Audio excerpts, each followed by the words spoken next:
Today we'll help you take better care of your football boots, not only make them nicer to play with, but more importantly also make them last longer. And the good thing is that it doesn't even require that much effort. Now, I know that boot care is, well, let's be honest, it's a little bit boring, but it's also really worth it, especially when it comes to the durability. And as I said before, for the most part at least, it's also relatively quick and easy.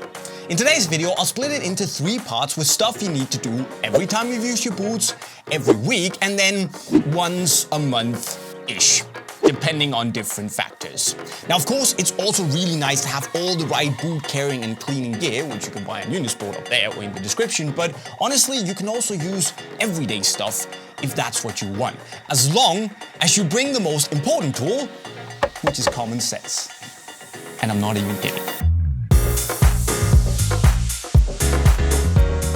But let's look at some of the stuff you should do every time you worn your boots. And the most important thing here is that you give them a quick clean and then let them dry. And I emphasize this because, guys, it's really, really important. Now, if you can only be bothered doing one thing from watching this video, this should be it. Look, if football boots are wet or even just moist from, playing in the rain or because you just washed them, that will go in and be really rough on the glue and the seams and the material in general, and it will weaken them quite a lot, which is obviously bad for durability. So what you want to do every time you worn your boots is just make sure to give them a quick clean and a good thorough dry over to make sure that they're not dirty or muddy or even straight up soaking wet. And after that, you want to let them dry. And a good way to do that is to take some standard newspaper, stuff it inside of the boots because that drags away all that excess moisture. And then after that, you need to let the boots dry naturally in the shade.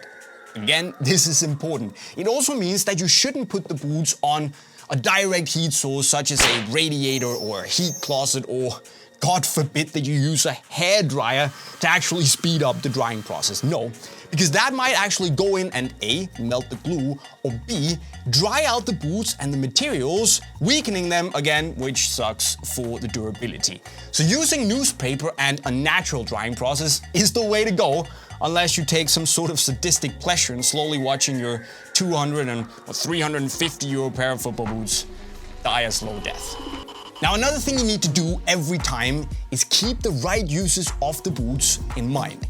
In other words, you want to take care of your expensive football boots by using the right type of boots for the surface you're playing on. And the most pressing matter here is using FG boots on AG pitches, which, if you can avoid it, you shouldn't do it. Now, the thing is that FG boots are not built to withstand all that extra heat and abrasion that comes from playing on an artificial surface, which means that if you do it, the boots will break down and fall apart a lot quicker. And if they're expensive boots, it really sucks.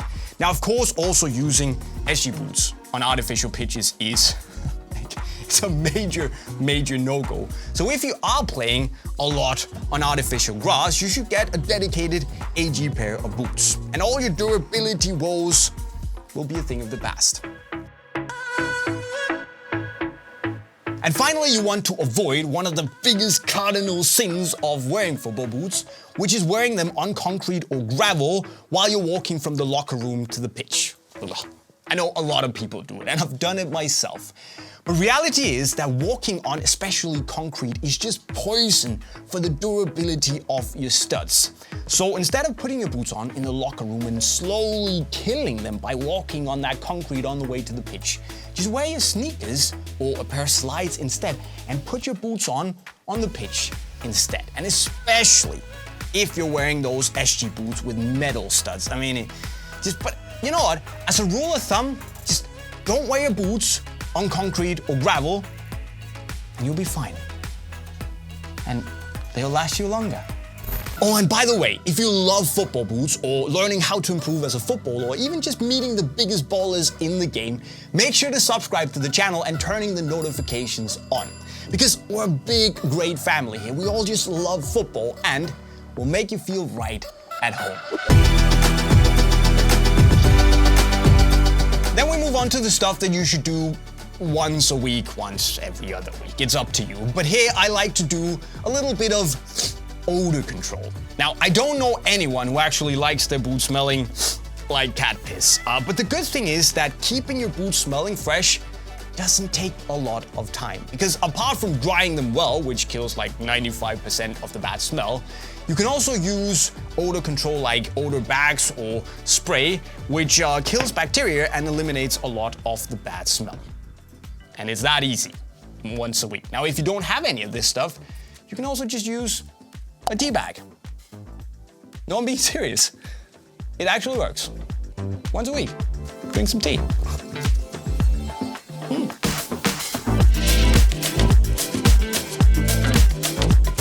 What you then want to do is to make sure that you give your boots a good thorough cleaning, if they need it. Of course, especially if you've been playing in dirty or muddy conditions. And I've actually made a video a couple of years back on how you can clean your boots in less than a couple of minutes. It doesn't have to take longer, guys.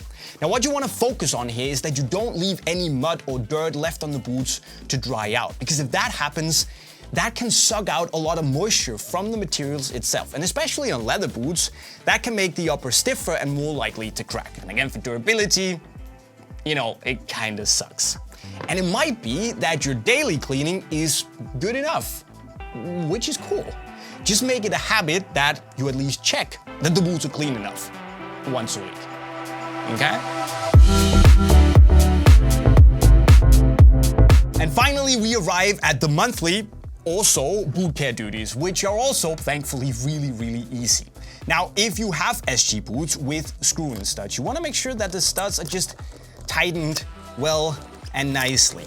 Now, I know it's a matter of temper, and I personally like to do it before every use, but at least just once a month, make sure that the studs are tightened nicely so you don't do like me and lose studs like I did on my Superfly 5 when I played at the San Siro many years back, 2 weeks before the Champions League final.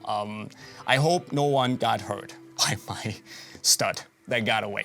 Another thing you want to do is that if you have leather boots, you want to show them a little bit of love. And you can do that by giving them leather balm, which you basically just apply to a brush and you rub it into your boots really well. Then you let it sit for 24 hours, do its magic, and then after that, you wipe off any excess leather balm, because not only will this make the leather softer and more durable, it will also make it stronger and a little bit more water resistant.